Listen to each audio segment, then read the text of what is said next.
মাদারীপুরের শিবচরে পাঁচচর ইউনিয়ন পর্যায়ে বঙ্গবন্ধু ও Bangamata gold cup প্রাথমিক বিদ্যালয়ের ফুটবল টুর্নামেন্ট উদ্বোধনী অনুষ্ঠান অনুষ্ঠিত হয়েছে। মাদারীপুর শিবচর প্রতিনিধি জানান, আজ সকাল 9:30 বাহাদুরপুর খেলার মাঠে পাঁচচর ইউনিয়ন পর্যায়ে বঙ্গবন্ধু ও বঙ্গমাতা গোল্ড কাপ প্রাথমিক বিদ্যালয়ের ফুটবল টুর্নামেন্ট উদ্বোধন করেন পাঁচচর ইউনিয়ন পরিষদ চেয়ারম্যান হাজী মোহাম্মদ দেলোয়ার ব্যাপারী। উদ্বোধনী ম্যাচে বড়দোয়ালী খলিফাকান্দি সরকারি প্রাথমিক বিদ্যালয়কে 3-1 গোলে হারিয়ে শুভ সূচনা করল বড় বাহাদুরপুর সরকারি প্রাথমিক বিদ্যালয়। এছাড়া হোগলার মাঠ সরকারি প্রাথমিক বিদ্যালয়, শিকদারকান্দি সরকারি প্রাথমিক বিদ্যালয়, বন্দরখোলা সরকারি প্রাথমিক বিদ্যালয় সহ মোট 12টি দল অংশগ্রহণ করছে। এ সময় সহকারী উপজেলা শিক্ষা অফিসার শফিকুল ইসলাম, বড় বাহাদুরপুর সরকারি প্রাথমিক বিদ্যালয়ের প্রধান শিক্ষক আব্দুল সালাম মিয়া সহ বিভিন্ন শিক্ষা প্রতিষ্ঠানের প্রধান শিক্ষকগণ ও সহকারী শিক্ষক শিক্ষার্থীবৃন্দ উপস্থিত ছিলেন। আগামী রবিবার অনুষ্ঠিত হবে বঙ্গবন্ধু ও বঙ্গমাতা গোল্ড কাপ প্রাথমিক বিদ্যালয়ের ফুটবল টুর্নামেন্ট ফাইনাল খেলা।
আজ মাদারীপুর জেলার শিবচর উপজেলার পাঁচচর ইউনিয়নের 12টি সরকারি প্রাথমিক বিদ্যালয়ের মধ্যকার বঙ্গবন্ধু প্রাথমিক বিদ্যালয় ফুটবল টুর্নামেন্ট এবং বঙ্গমাতা শেখ ফজিলাতুন্নেসা মুজিব প্রাথমিক বিদ্যালয় গোল্ড কাপ ফুটবল টুর্নামেন্ট প্রতিযোগিতা হচ্ছে।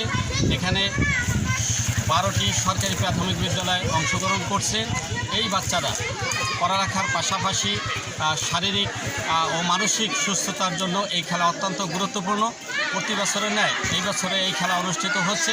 এরা ইউনিয়ন পর্যায়ে চ্যাম্পিয়ন দল উপজেলা পর্যায়ে অংশগ্রহণ করবে এবং উপজেলা পর্যায়ে যারা চ্যাম্পিয়ন হবে তারা জেলা পর্যায়ে, এমনিভাবে জাতীয় পর্যায় পর্যন্ত এই খেলা হবে। তো আমরা এখানে খেলা সকাল 9:30 শুরু হয়েছে এবং পর্যায়ক্রমে খেলাগুলো অনুষ্ঠিত হচ্ছে। আমরা বিজয়ী দলকে স্বাগত জানাচ্ছি এবং যারা বিজয়ী হইতে পারে নাই তাদেরকেও আমরা ধন্যবাদ জানাচ্ছি। তারা জানি পরবর্তীতে আরও ভালো খেলতে পারে।